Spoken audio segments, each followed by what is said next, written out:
Please show me that your vessel's mooring lines and berthing equipment are in good condition and secure. Okay, so for me to do that one, what I need to do is I need to check that this is secure. I've got to check that this is secure. I've got to check the rope is good. Then I've got to tie the boat up. How a person ties the boat up, they could do OXO for all that matters. It doesn't matter how they tie it up. So long as you think it's secure. Yep. So long as, if the boat sits here for 5 minutes, it's okay. Yep. It doesn't have to be fancy. It doesn't have to be like a coxswain. Just has to be secure. So I could basically wrap it around 3 times, and as long as the boat's going to stay here, as long as I check the rope and all the mooring apparatus, that's 3 ticks for that one. Yep. All right, what's the next one? Please conduct a safety briefing for the area we are operating in. Okay, that is the area where we are today. Okay, so the area we're operating today is protected waters, all right? Yep.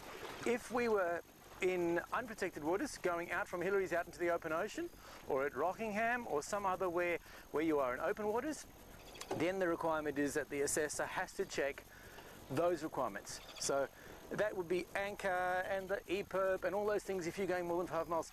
All of those things. Today we're only in protected waters. So I have to say what we need, where is it, and check if everyone understands. So hi guys, could everyone please pay attention? What we need today is a bailer. Where it is down there. Do you all understand? If a student says what, says where, and asks if everyone understands, they get 3 ticks on that thing. Yep. Okay, what's the next one? Please conduct your pre-start checks and start your motor. Okay, pre-start checks, fuel, cooling, and electrical. All right. So fuel, we start at the fuel tank. We have to check the litres and we have to check the lines. If it's an inboard boat with an inboard motor, yep, then we have to actually go down, check there's no fumes, check that the fuel is turned on. But for this boat, we tick not applicable for the one about fumes, and we have to check fumes, the fuel, and we check the fuel lines, check that they're open and connected. The next one is cooling. They actually have to look at the cooling system and make sure that no one has left earmuffs on there, there's no plastic bags, there's nothing like that. Yep.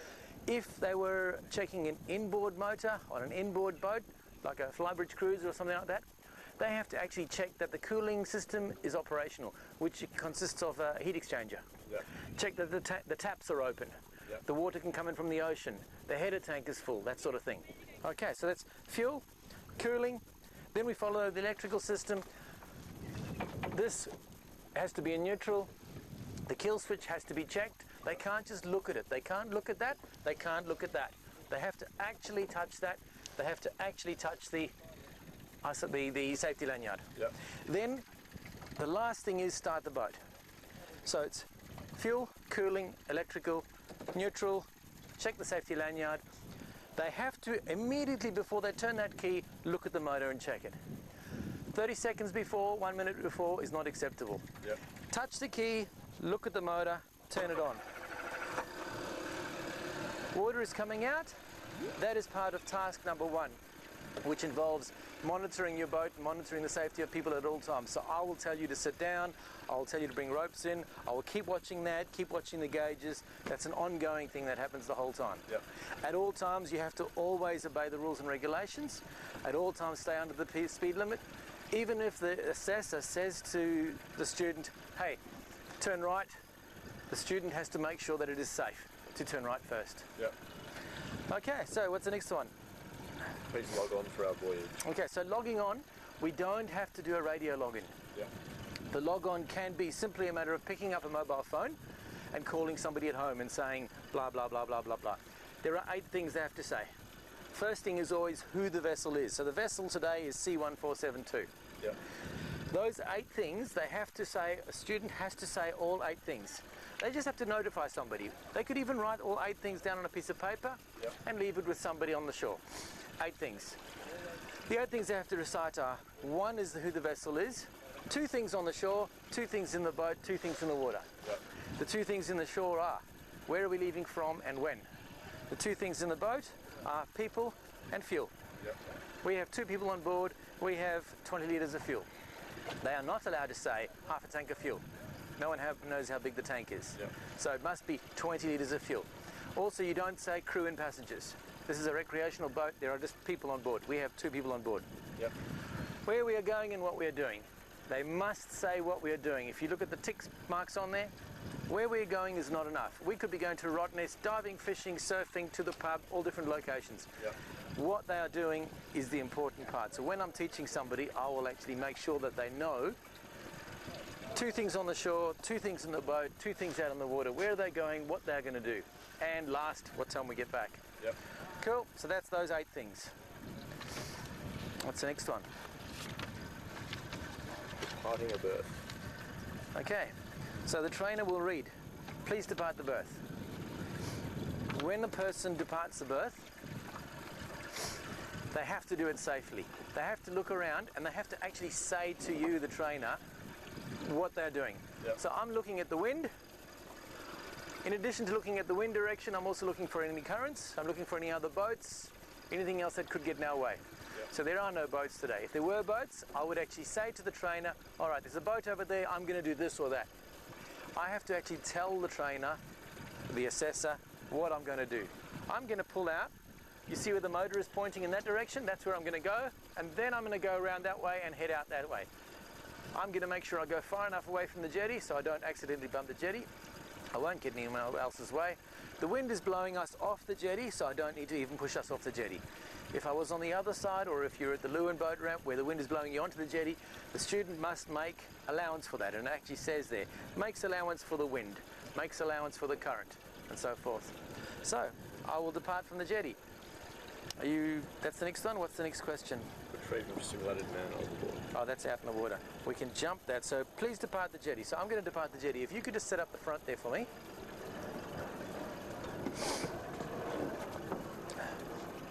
If you can take the front line off. We don't need the front line because the wind is blowing us onto the jetty. If you can make sure you put the line inside the boat. It's one of the tick marks on there that the actual student must say, bring the lines into the boat. So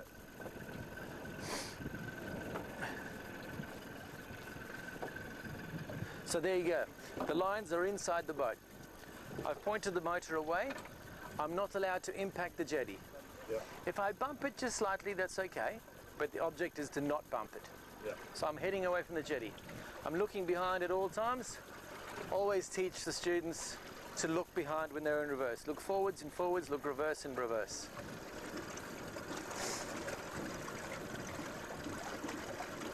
And I'll spin the boat around. The revs that the person uses depends on the situation and the boat. On the tick box it actually says appropriate revs. Yeah. That is appropriate to the student, the boat, the location, the time, the day, all sorts. So you can determine if it's appropriate. If they need to use a few more, let them use a few more. Yeah. But we don't want to use too many. That GoPro looks crooked.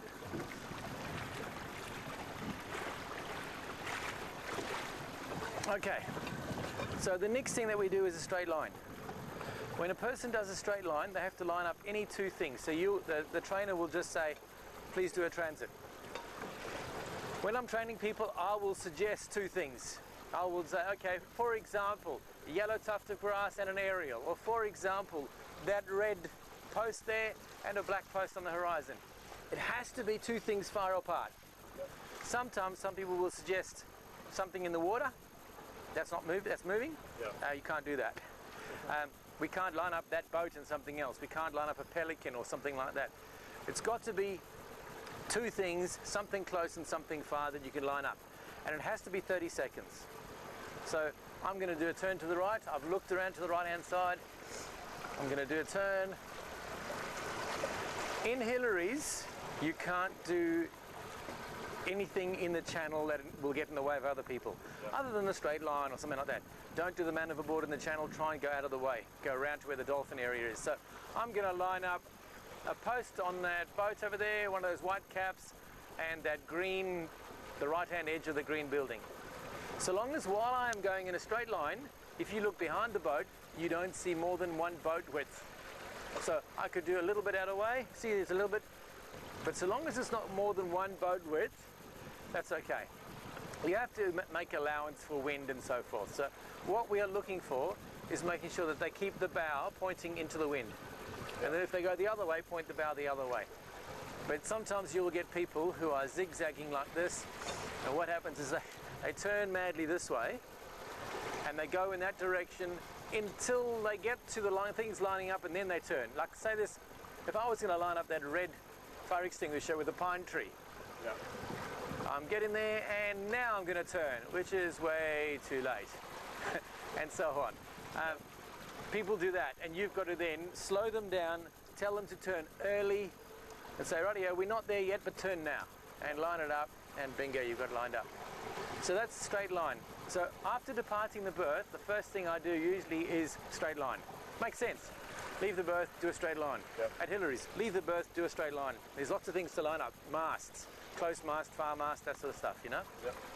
So it's a straight line. After a straight line, the next thing I do is a controlled stop. So while the person's going along, generally I always stand on the right-hand side of a student where the throttle is, so that if need be, I can just quickly pop it into neutral. Neutral is our friend, I tell you. We try never ever to rev. Anticipate if something's going to occur and just gently push it back, push it into just in gear. Sometimes what I'll do is I'll get students to practice neutral, in gear, neutral, reverse, neutral, in gear, without going into revs, because that falls over. So what we have to do is, as you're going forwards, shout an appropriate warning and look behind.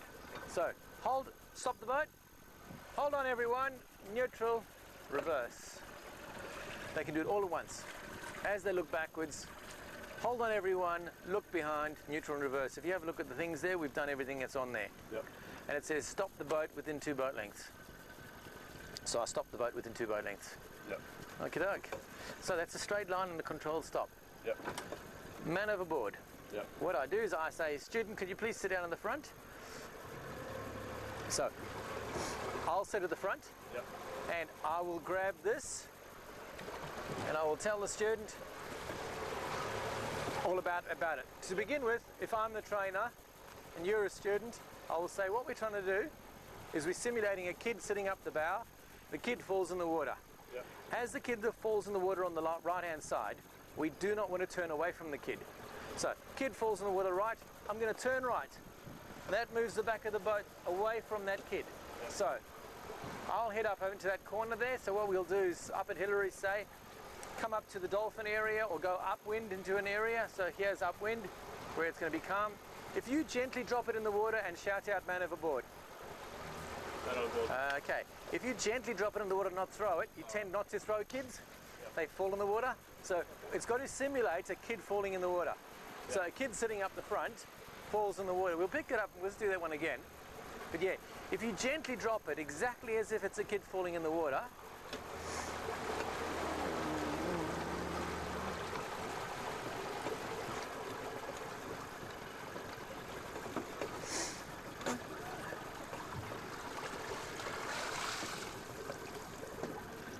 so gently just drop it in the water and yell out, man overboard, don't get water on your paper. I'll go up into the corner. Now the student has to turn, throw, point. That's the way I teach it. Turn, throw, point. It's an easy way of always remembering 3 things. So if you gently drop it in the water, okay, turn, throw. Could you please point at the person in the water? So turn, throw, and as long as they're observing, I find pointing is better than observing, because that way I can see where you're actually pointing. Next they have to go downwind. So it's turn, throw, point, go downwind. Where is the wind today? We can see from the way the float is moving, the wind is blowing that way. There are 2 things that can cause people to fail this. One is leaving the motor running. Second is going upwind of the person. You're not allowed leaving the motor running as you approach the person inside 1 boat length, and you're not allowed to go upwind. So what I'm going to do is I'm going to head towards that person. Now, as I'm heading in towards the wind, in towards the person, I'm going to turn to the right, because the wind is pushing me to the right.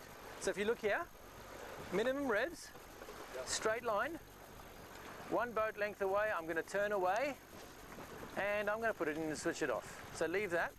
The student themselves has to retrieve that. They have to say, retrieve it, or do it themselves. You mustn't, as a trainer, help them. Just grab it. No. It's their job. They have to, if you look at that list on the actual list of what it says to pass, Yep. the last one says retrieve the man overboard. They have to see to it. They can say, can you please pick the person up? But you see we're downwind? Yep. So it's turn, throw, point, go downwind, Yep. approach from downwind, turn before you get there and switch off. Now every single time the person starts up also, they've got to put it into neutral, they've got to check it's safe to start, Yep. they've got to start it and check the water. Remind them, that's the process. Neutral, safe to start, start it. Yep. Every single time. That's task one. So what have we done? We've done a straight line, we've done a controlled stop, we've done a man overboard. There's two things left to do, which is berth and shut off. So I usually do them in that order. I swap around the man overboard because I find depart the berth, straight line at least gets you away from the jetty, and then controlled stop. At controlled stop, I take over, do the man overboard.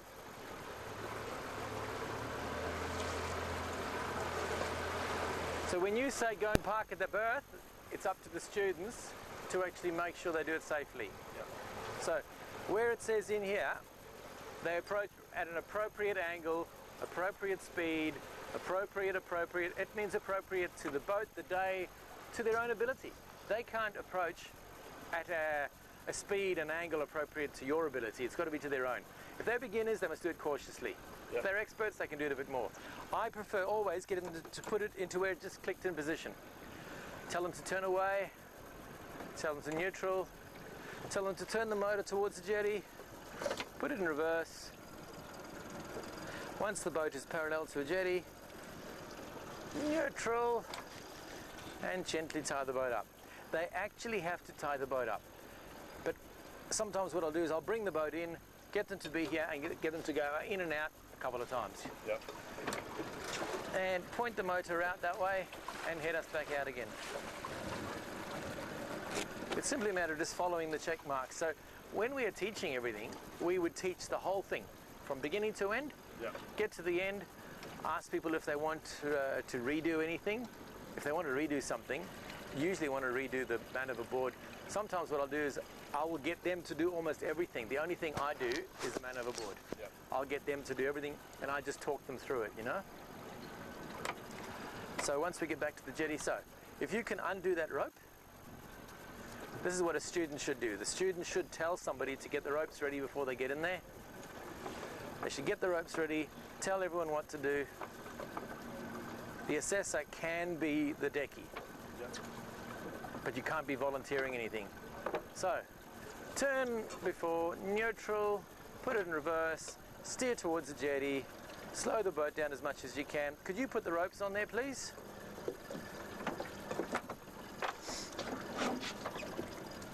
And put it in neutral. That's it. It's generally, I'll get students to just put one loop around the shore and do all the tying on the boat. So minimal amount on here, because otherwise it's harder to get undone. So like that's it. One round turn. Yep. And then any tying up I do on here, you know? And OXO is all we teach. OXO, everything. And just throw it around, bring it back, even a turn or even half a turn, you know, just there and back. Yep. But that's about it.